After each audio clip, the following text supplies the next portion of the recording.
Hi everybody, welcome. Thank you for joining us today for our latest Town Hall webinar. Today's topic is post-COVID-19 and how to hit the ground running to help ensure business continuity in the lead up to the easing of lockdown. Today's webinar is scheduled for around about 45 minutes or so, but we may run over slightly if we do have a lot of questions. Just whilst we're getting introduced, if somebody could let me know on the chat whether you can hear me loud and clear. And just whilst that's happening, we do have a lot to get through today, as there's been a lot of information and change since our last town hall. Joining me today, I've got Adam Dorfman. Those of you who have attended any of our previous COVID-19 town halls will be familiar with Adam. Adam sits on the advisory board at Moz Local and is our in-house expert when it comes to Google and local search. So I'll just wait to hear back about whether or not people can hear me, and then we'll get started with some brief Right Talk housekeeping.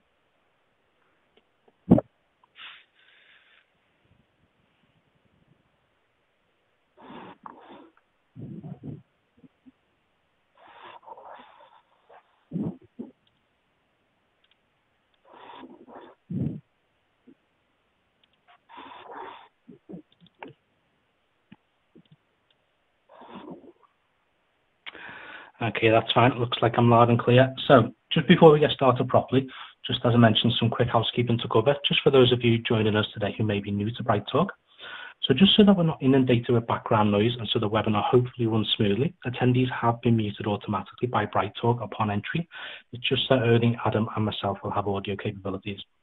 Also, in our experience, you will have clearer audio if you're able to call in rather than using your device's audio, but both will be fine.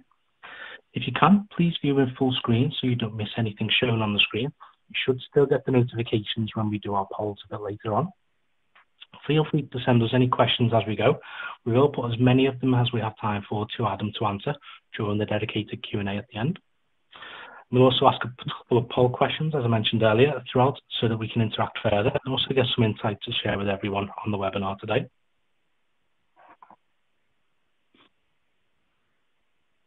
So our agenda today is split really into two key areas. Firstly, Adam's going to review the most recent changes from Google since our last town hall. Even in normal times, Google is constantly making changes, tweaking features, and adding new functionality. During COVID-19 especially, they've really been focused on features that add value to a business and let them communicate with their customers, just to keep them updated during the pandemic. Secondly, we're going to look at what happens post-COVID-19 and how brands across the world are preparing for reopening.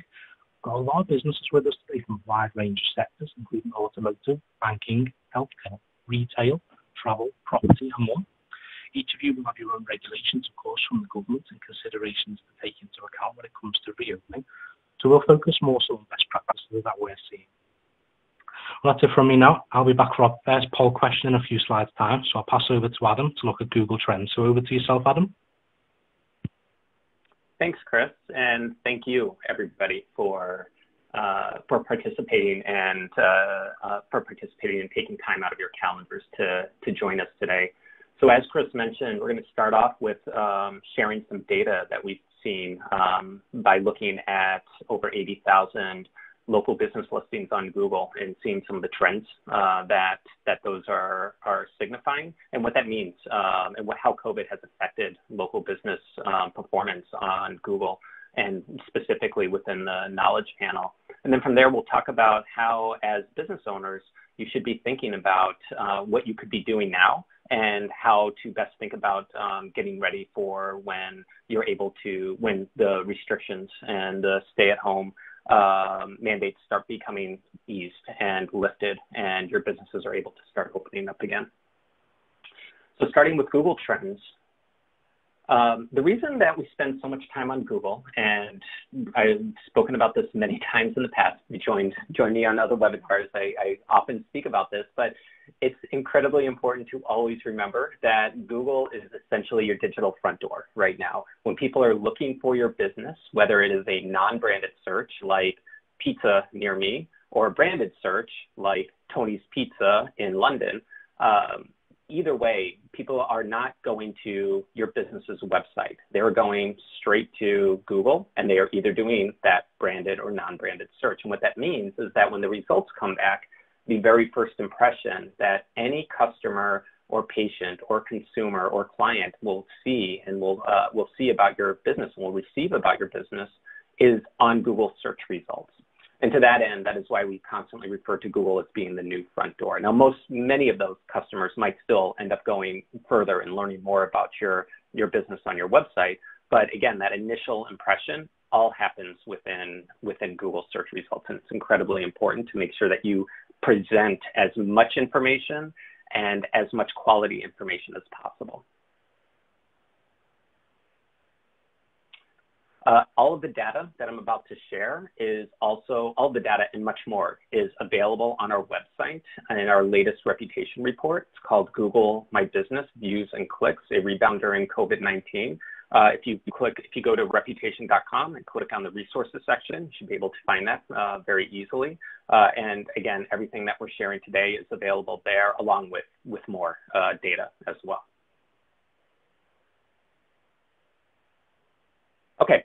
So the too long didn't read. I'm going to be speaking about, we're going to spoil a lot of what we're going to be talking about, but there's a lot of great insights when you start seeing the charts. But when we looked at these statistics, when we looked at the data, and again, looking at over 80,000 listings, here's the big takeaways that we saw. Around the middle to end of April, we saw that GMB impressions had hit a valley. And what we mean by that is that there was a significant drop across all industries, but they leveled out around that time. We also discovered that clicks were down as well, but not nearly as much as, impressions. And click to calls actually were not down nearly as much. And in some industries, they were actually up than pre-COVID. And we'll share some of that data. Automotive and retail both have good stories to tell. And automotive is a really interesting one. I'll speak a little bit more about that. And I've recently written some articles about that as well, too, about how automotive is a really interesting vertical to look at on Google when trying to foretell what might be happening with other industries as well. And then restaurants were absolutely an outlier in the data that we collected. So restaurants were really unique, and there's some really interesting data points there as well. Okay, so first and foremost, Google My Business impressions were down about 59% across all verticals. This shows through the end of April, essentially. What we've seen since then is a recovery. So we don't have the charts to share at this point, but we did see a rebound since the end of April, where it's back up maybe 20% from the valley and steadily rising. So while it is not impression volume on Google My Business, is not where it was prior to COVID, it's certainly not as low as it was when it bottomed out towards the end of April. All right, second thing is we've seen this really interesting shift in what actions searchers are taking when they see GMB listings, when they see Google My Business listings. And the big shift that we're seeing is if you look at these colors here, what you're going to see is website clicks, clicks to phone calls is green, and then on the top is click to driving directions. And what you're going to see is right around when COVID started hitting and the coronavirus and the pandemic crisis started hitting, is a shift from click to driving directions to click to phone calls. So people are, and it makes sense, people aren't visiting businesses as often, so they're more likely to call or visit your website to get information as opposed to actually driving to that business. Similar to all the data that I've been speaking since this was released, we are still seeing a shift back to how things were pre-COVID. Again, not where it was. There's still many more phone calls now as a percentage of total clicks than there was previously, but driving directions are making a small rebound. Okay, automotive clicks. So now we're talking about clicks, not impressions. So automotive clicks were down by 45% and trending upwards. This has trended upwards even more since then. I spoke about how automotive is a really interesting vertical to look at, and on Search Engine Land earlier this week, or sorry, it was either earlier this week or late last week, starting to blur together. An article I wrote was published that talked about how automotive could be a bellwether for all industries as it relates to trends on Google. Because what we're seeing with automotive, and when we look at automotive compared to other verticals is they dropped earlier than other verticals, whether you're talking about impressions or clicks or even the reviews being removed and then being put back, like review volume, like reviews starting to appear again, because we know reviews were removed for a while. All of those things happened prior to all other industries. So again, we're seeing automotive clicks are now trending upwards, and similarly, usually 4 to 5 days behind automotive, we're seeing similar trends across all other verticals as well too. Retail was hit really hard. There's no doubt about it that retail was one of the verticals that was hit hardest by this crisis. The recovery is not as strong with retail, but things have leveled out as far as our data is showing. So while things haven't improved, again, I've been speaking about data since these charts were created. While in many industries we've seen an improvement, with retail it's more flat. We're not seeing a huge nice rebound as we have in other industries, but we're also not seeing it drop down more either. So.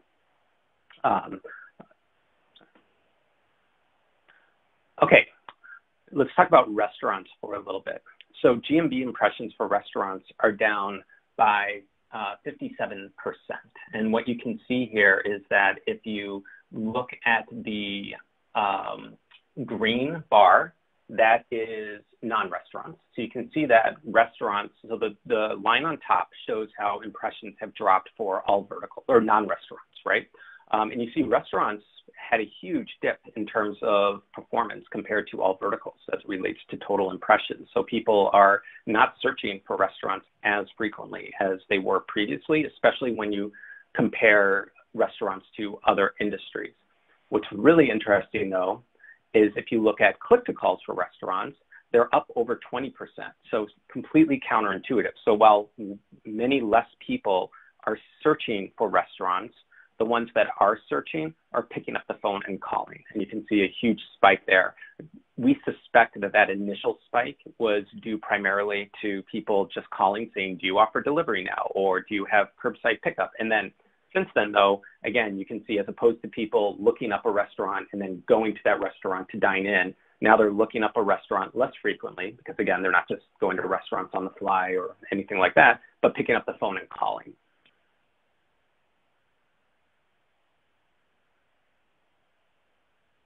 And this is not our data. This comes from Google Trends, and you can see here that this is right in line with how we're seeing on Google Trends an increase in search queries containing the word delivery. So if you go to Google Trends and you look at search queries, this lines up right in line. That spike again is right when COVID hit, and you can see a very similar spike in terms of searches as it relates to delivery.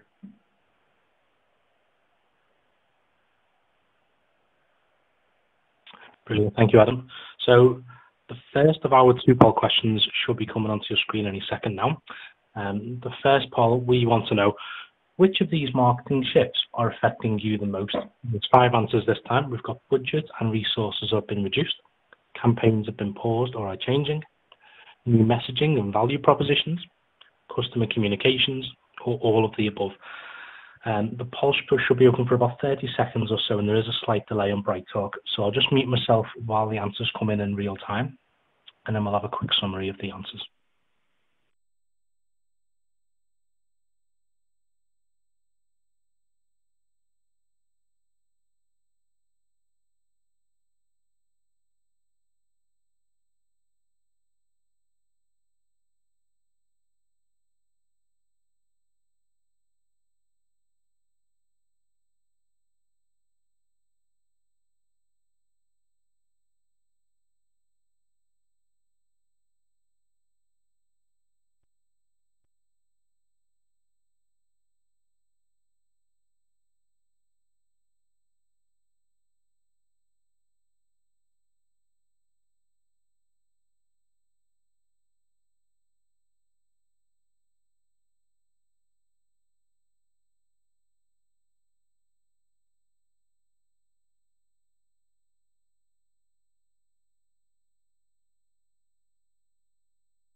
Okay, I'm getting some feedback from the audience that perhaps the poll isn't working, so we'll have to look at that. For now, it's probably best if we just continue.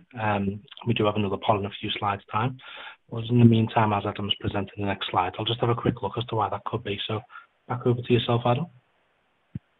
Sounds good. And we are looking into the poll issue as well too. So stand by, and we'll circle back to it. We have another poll question later if we can get that working. Okay, so we talked about the trends. We've seen what has happened as it related to what's going on with impressions and clicks as it relates to Google. So now that there's a lot of talk about businesses and towns and cities and communities starting to reopen and not going back to normal, but starting to slowly open up again, what are some online best practices that you can be thinking about, that you can be doing now, and that you can be preparing for when this happens?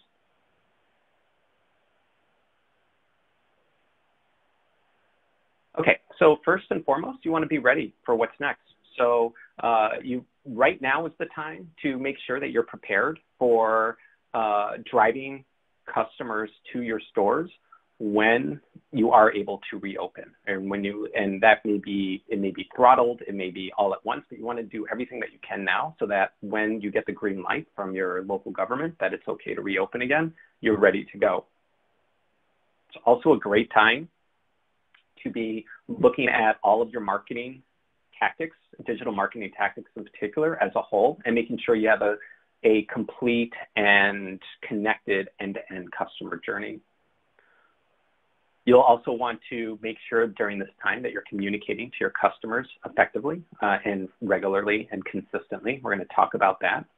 And then it's really important to keep in mind your reputation and experience management, making sure that you're keeping tabs on not just engaging with your customers, but listening to them and learning from them during this time is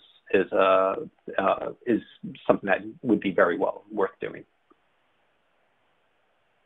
Okay, so first and foremost, let's get tactical. So that was at a high level. Let's talk tactics, which makes me smile and is something that I always like to diving into. Okay, so first and foremost, I'm going to start with some basic things. You want to make sure that your GMB listings stand out. So if you haven't done so recently, make sure you're auditing and claiming all of your locations, Google My Business listings. As I spoke about at the very beginning, Google is your new front door. You want to make sure that you are adding and updating your information as much as possible so that it is as current and as complete of a knowledge panel and listing as you possibly can make it. You want to be making sure that you're doing Google posts every 7 to 10 days. This is essentially free advertising on your knowledge panel that we've seen fantastic results from clients that take advantage of this. And we'll talk about how there's now specifically COVID-19 related posts that you're able to utilize as well.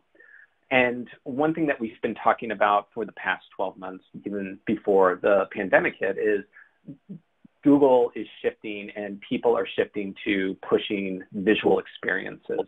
So if you haven't taken the time to audit and look at your photos, whether they are the user-generated ones and encouraging those to be uploaded, or as well as making sure that you have nice professional photos being uploaded on a regular basis to balance out the user-generated ones, super important to be doing this time. Like that, a really good Google My Business photo can absolutely increase the likelihood that somebody's going to click onto your listing and take some sort of action. Okay, so what are some specific things you can update within Google My Business? So let's talk about hours.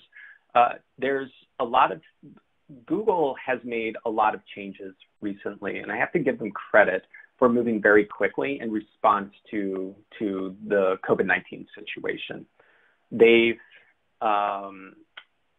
have moved so fast, in fact, that when you look at the first opening hours, it says temporarily closed. They released that for about 6 hours on a Monday and then pulled it back because it was still too buggy for actual general release. And Google very rarely releases something and then pulls it back and then fixes it and re-releases it 3 days later. Like they typically don't do that. And what that is not a sign of Google not being competent at programming or anything like that, but what it is a sign of them actually having urgency and trying to move as quickly as possible to create these new experiences that are required in today's world. So going back to hours, Google now supports the temporary closed status. If you haven't taken advantage of that yet and you are temporarily closed, highly recommended that you do that. It has no impact on your rankings. Google has been very public and very clear. It has zero algorithmic impact. All it does is it provides the right experience to your customers so they don't unnecessarily travel to your business location should you be closed at the moment. If you have different hours right now, it's a great time, like make sure you go in and update that. Anecdotally, I refinanced my house a few weeks ago, and I went to my bank, and before I had gone to my bank, I looked online and it said they were open from 6 a.m. to 5 p.m. that day. And I get there at 4:30 p.m. and there was a piece of paper taped to the drive-through window that said new hours, 9 a.m. to 4 p.m. Would have been nice if that had been updated on their Google My Business description as well too. Shame on me for maybe not checking the actual website, but again, that was not a good customer experience and one that's easily avoidable if you just go in and make sure your hours reflect what they truly are. And then finally, depending on the business that you're in, this was just announced last week, Google is now supporting the concept of secondary hours. So using financial services, again, as an example, if you are a bank and you have branches as well as ATMs, you are now able to put, or like a drive-through at your bank, you are now able to put in the drive-through hours if they differ from the branch hours. This is going to vary based on the business category that you're in, whether this is enabled or not. But if that is something that would be appropriate for your business, highly recommended you log into Google My Business and try and take advantage of this new update. Second thing, business descriptions are front and center in the knowledge panel, like they are on that first mobile tab. You scroll down. So this is the one place where you have essentially an open text field to say whatever you want about your business. So take advantage of that. Make sure you have a very descriptive, not spammy, but descriptive description that talks about your business, your community. You want to make it speak to your community as much as possible. And it might be a place where you can mention, again, anything specific about COVID-19. You can certainly mention something there. And then finally, attributes. Attributes are those types of information, typically yes/no questions, that are part of your business's information, but maybe not core to its identity. So a good way pre-COVID, how I would use to describe attributes would be free Wi-Fi. Does your business have free Wi-Fi? If you're a restaurant, does it have outdoor seating? Those would be what would be considered attributes. Now, Google has expanded the types of attributes that are available depending on the category you're in. So now they have new attributes that didn't exist before, like curbside pickup.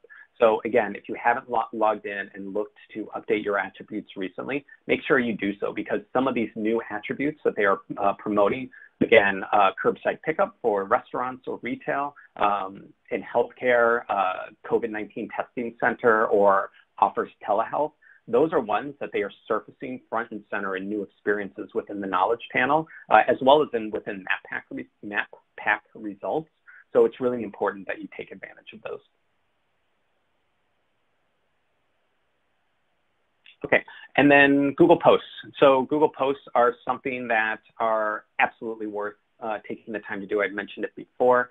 The COVID-19 update allows for posts to stay live on Google for 2 weeks instead of the previous 7 days. So if the issue you've had previously with Google Posts is having to go in every 7 days and put a new one up because they disappear after 7 days, if you need to put something up about COVID-19, you can put up a Google Post about COVID-19 and it'll stay up for 2 weeks instead of 1 week.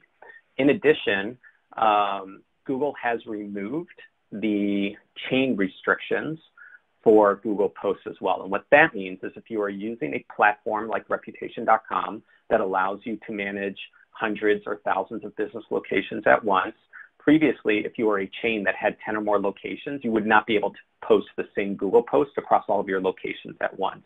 Google was losing ad revenue when they first launched this, and so they didn't feel comfortable doing that. However, in light of the pandemic, they removed that restriction. So what that means is this is a fantastic opportunity for you to scale as a business Google posts and start experimenting with what that could mean, tracking click-through rates as long as you add UTM tracking parameters, sending links pointing back to your site.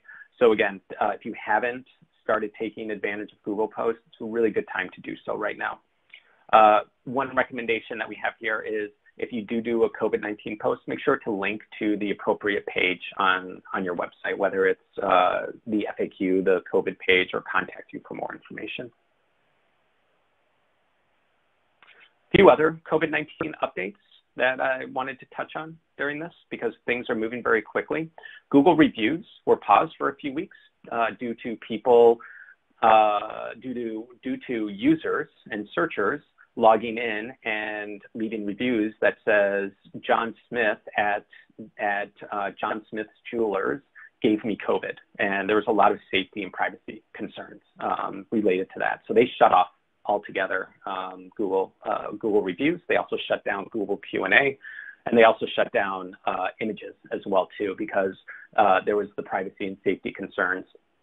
They've since mostly opened up across all regions and all verticals new reviews to appear again. So for reviews that are left today, typically you're going to see those published no matter what vertical or industry that you're in. Again, healthcare is slightly lagging depending on exactly what kind of facility you're in, but it is something that they have been very, like in the 2 weeks ago, they really kind of throttled open the amount of reviews that we're now seeing. Those reviews that were left and never published during the months of March and April, those Google still has. They've told me very specifically, and I've heard firsthand from them, that they do plan on releasing those, but those are going to come out over time. We're starting to see some appear for some businesses, but it doesn't feel like there's any pattern that says, okay, in restaurants, they've definitely appeared, or even like within clients where we might have 100 locations, we might see some reviews that were left in March appear for some locations, but for other locations, they're still not appearing. So they're slowly publishing those, slowly rolling those out. I would expect that over the next few months, they'll catch up and have all of those published again, or all the ones they feel comfortable publishing again. So just for anybody listening into this webinar, know that those reviews that were being left during that time period should see the light of day. We're just not sure when. Review responses has also returned for all reviews that are published. So make sure that if you took a break from monitoring reviews to respond to them because they weren't being published, you absolutely should be taking a look at that and responding to as many reviews as possible when your customers are leaving them. Google Q&A, that is returning as well, but much more slowly. And again, this isn't going to be a 6-month or 12-month before it's back, but it's still, we're not sure when it's going to be re-enabled for all businesses, but keep an eye out on that. I already spoke about Google Posts. I already spoke about temporarily closed and secondary hours. So that's essentially everything as it stands today related to COVID-19 Google updates. There's new stuff happening every week, so just stay tuned to our blog, keep tabs on, and we'll make sure to update you as new things happen. Okay, engage on social channels. So we talked about Google My Business. Let's talk about social. Social, as we know, is one of the best ways to have conversations with your clients and with your communities. And I think this is as good of a time as any for businesses to be engaging with their customers. I have been literally astounded by how clever, how empathetic, and how effective local businesses in my community have been by communicating with me through social media, specifically Instagram. I like Instagram much more than Facebook, or I like Twitter for work-related reasons, but like just from a pure community or social media standpoint, friends and so on, I'm really a big fan of Instagram. And some of my favorite local businesses have just been doing astonishing things that have been incredibly effective in 2 ways. First and foremost, it makes me it reminds me that those businesses still exist, and it makes me miss them.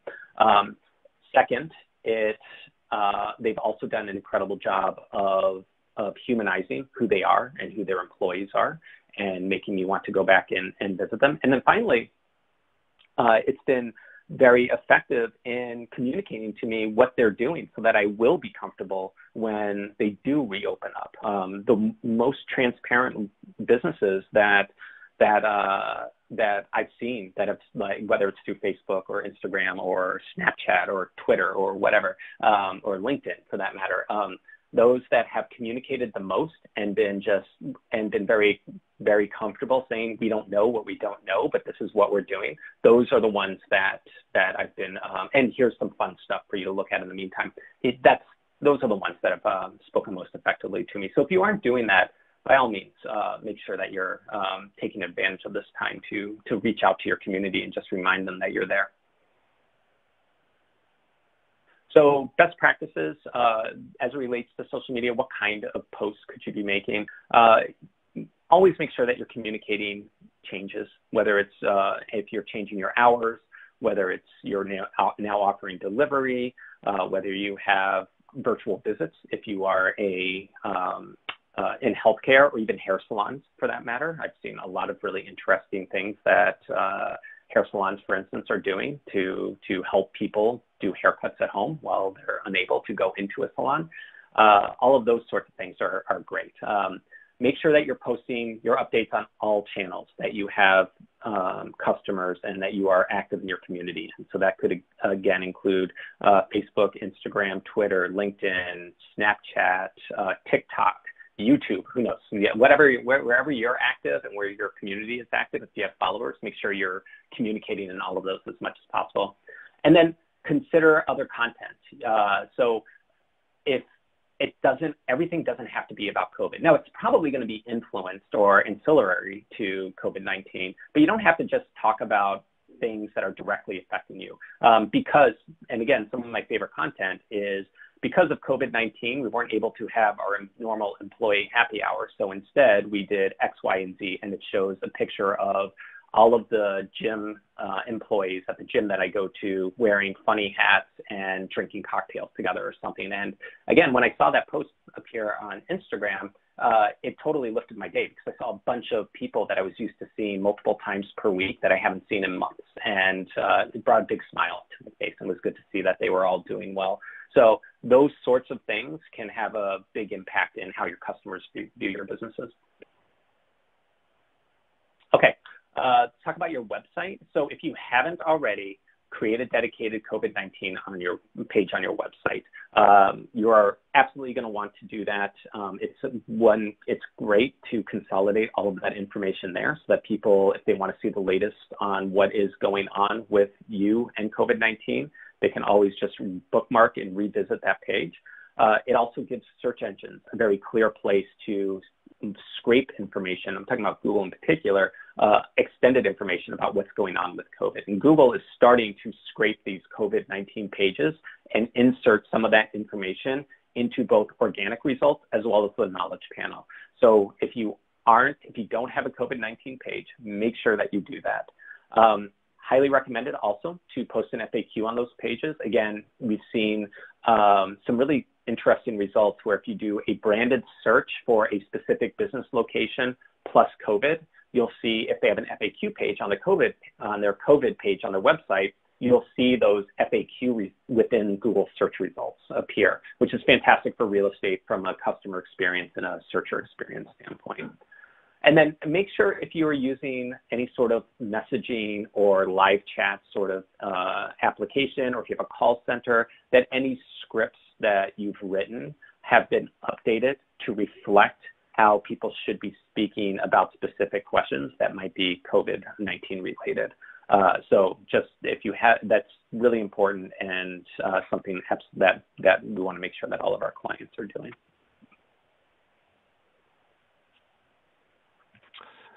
Okay, so poll number 2, hopefully we have better luck this time. So poll number 2 asks, what is your biggest challenge when preparing for reopening? There are 5 options this time. First one says social distancing at our location or locations, new safety and cleaning measures, communicating to customers, adapting our offering, or maintaining customer satisfaction. So I'll leave that open for a little bit longer lasting.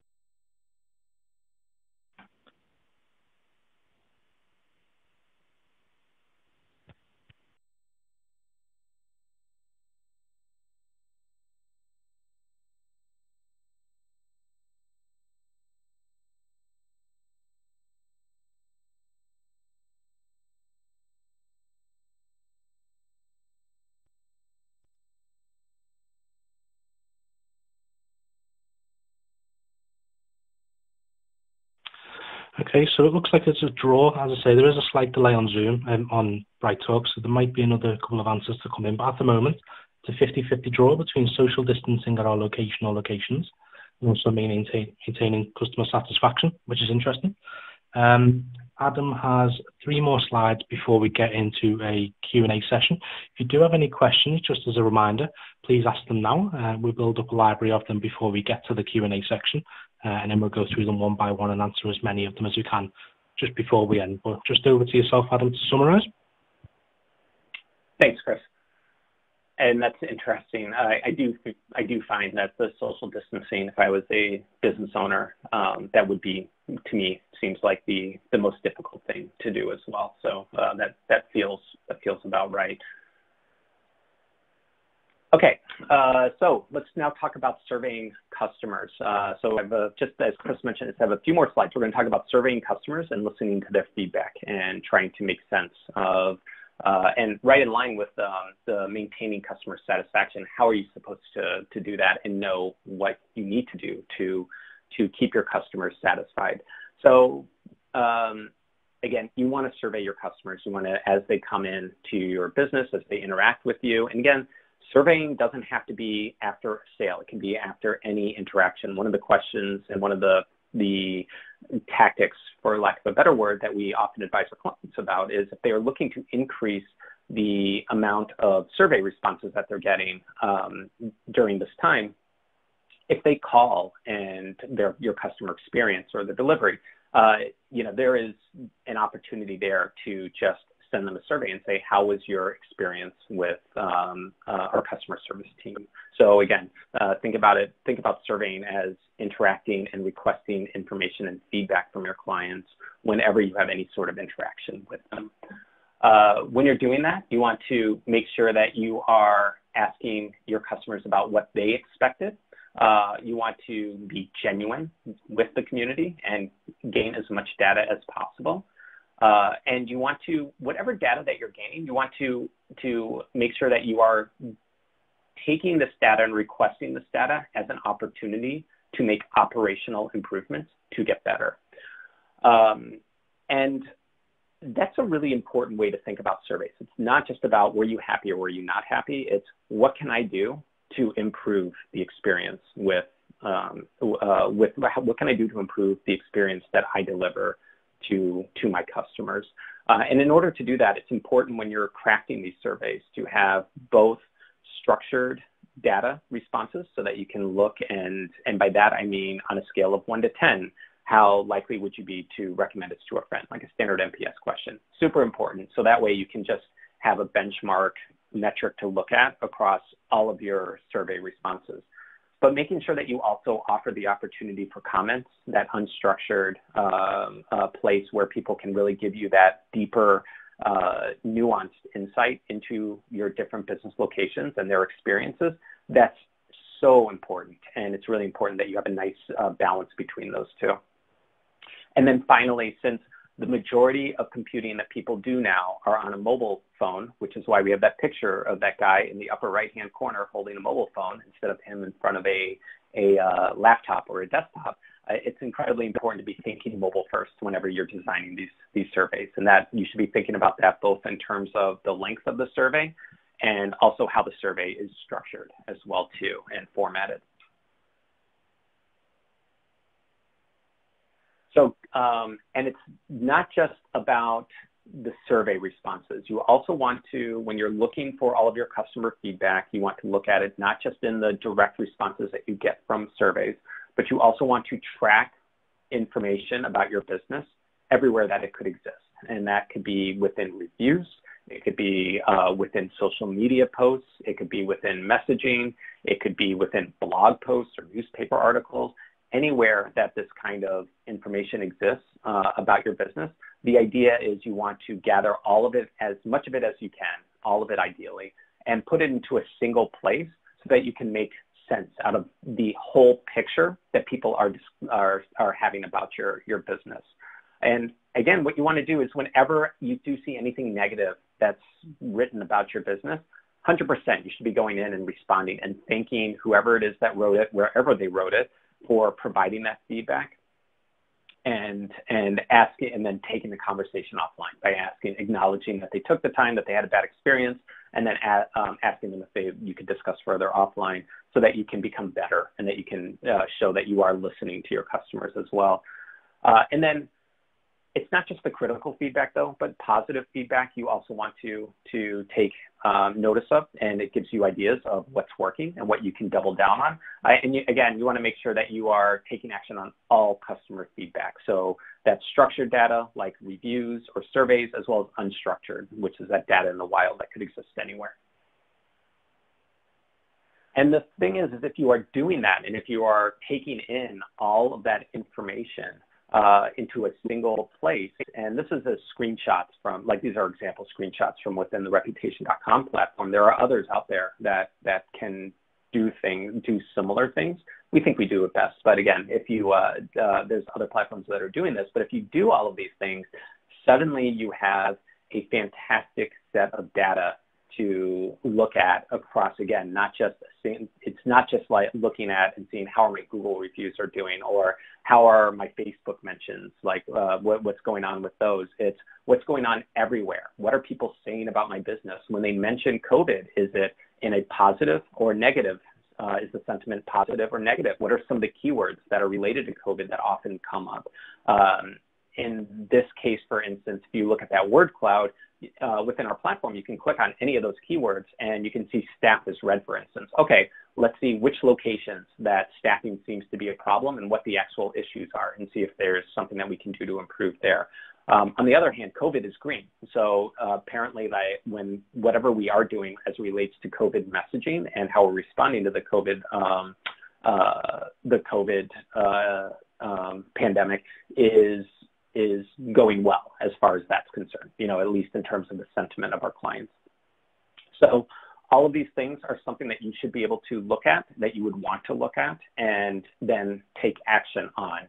And if you aren't using a tool like this already to do so, you're missing out on a massive opportunity to really shift the needle and move the needle as it relates to how well operationally you are responding to what your customers are asking from you. I believe with that, we are at Q&A. So Chris, Q&A, Adam. So thank you very much for that, and really helpful. Let's answer some questions then. So we have obviously allocated some time to a Q&A session. We've already had a couple of questions come in, but because of the delay with BrightTalk, I'll pause for about 30 seconds or so just to let as many of them come in. And then obviously as we're answering more, if any come in, we'll answer as many as we can before we go more seriously over time. So I'll just pause for 30 seconds or so and let more come in, and then we'll begin with the Q&A.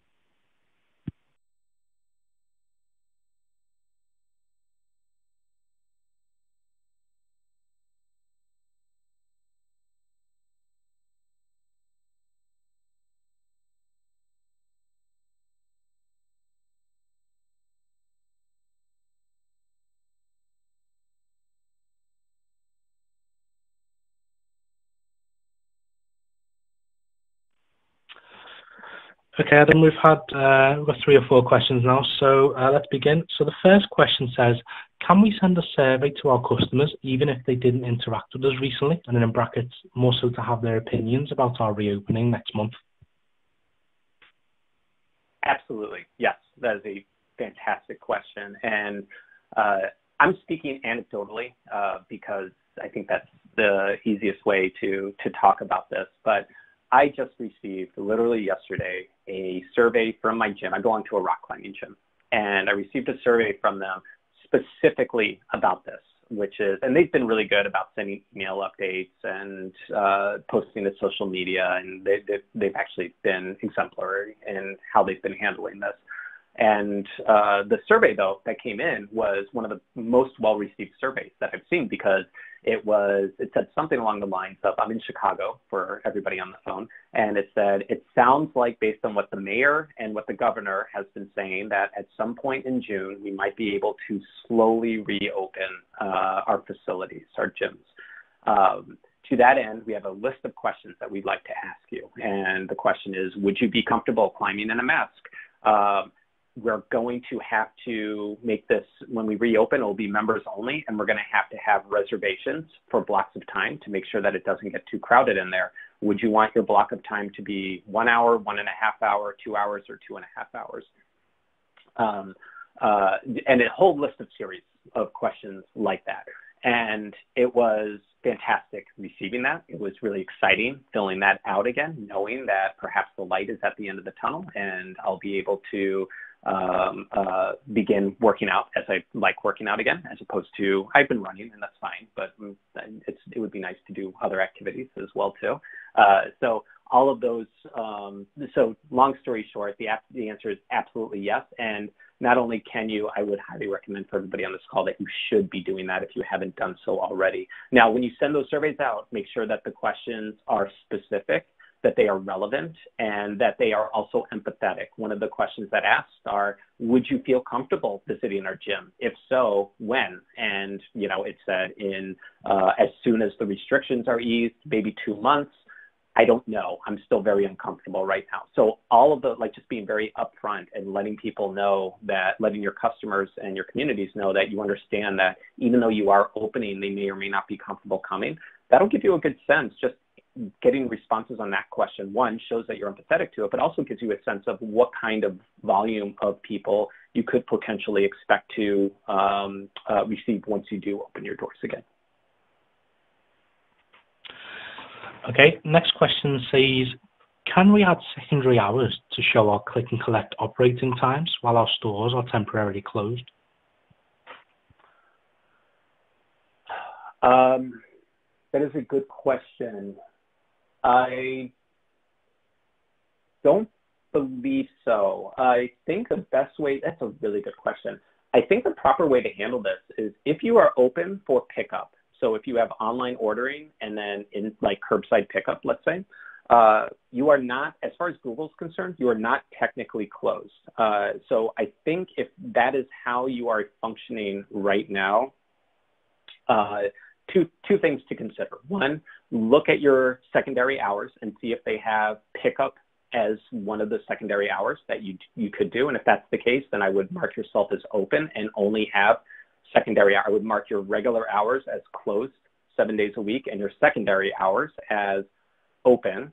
The other option would be to update your business listing, keep your regular hours as open, but using Google Posts and your business description, perhaps even updating your photo, that it appear, your profile photo, to say in-store pickup or something like you know, letters on top of your profile photo.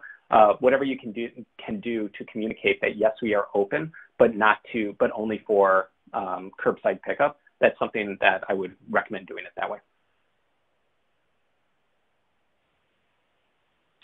Okay, question number 3 says, can we see the traffic of our own GMB pages to see the click trends like you presented earlier, but for our restaurants specifically? Yes, if you log into the Google My Business, so I don't know if this is coming from a client or from an attendee that isn't a client. Regardless, that information is available within the GMB dashboard. If you have access to that, you can go to a specific location and get your information there.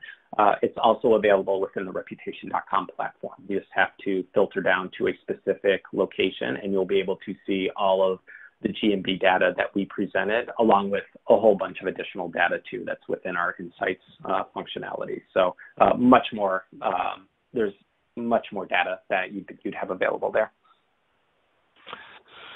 Okay, brilliant. And this is the last question, unless any more come in whilst we're answering it. So question 4 says, we have several members of the team currently on furlough. Where should we prioritize to to maximize our online presence right now? Yeah, so I think first and foremost, making sure your digital front door is kept up to date. So your Google My Business information is kept as up to date as possible. That would be the first thing that I would focus on. Website, making sure that website information is as updated as well and accurate would be number 2. And then beyond that, I would really recommend doing 2 things. One, engaging in social media. Again, keeping those connections with your communities as much as possible. And then monitoring reviews, requesting reviews. All the ranking signals haven't changed since COVID-19. And reviews is the number of reviews, your average star rating, frequency, recency, all of those sorts of review metrics are very prominent in Google's ranking algorithms right now. So if you were requesting reviews and you paused, or if you haven't been requesting reviews, now's a really good time to start that as well too. So to recap, Google My Business, then website, then social media, then making sure you're doing reviews. Okay, great. So we haven't had any more questions in, which means we're only going to run 5 or 6 minutes over, which isn't too bad for a webinar. So just some next steps for everyone to close off today's session. So our full Google My Business report, which Adam was referencing earlier, is available to download.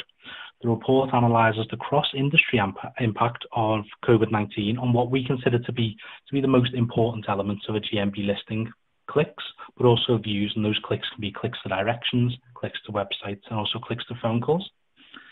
Also, for more information and resources related to COVID-19, we do have a dedicated hub which houses a huge amount of information and assets I'm sure you'll find useful.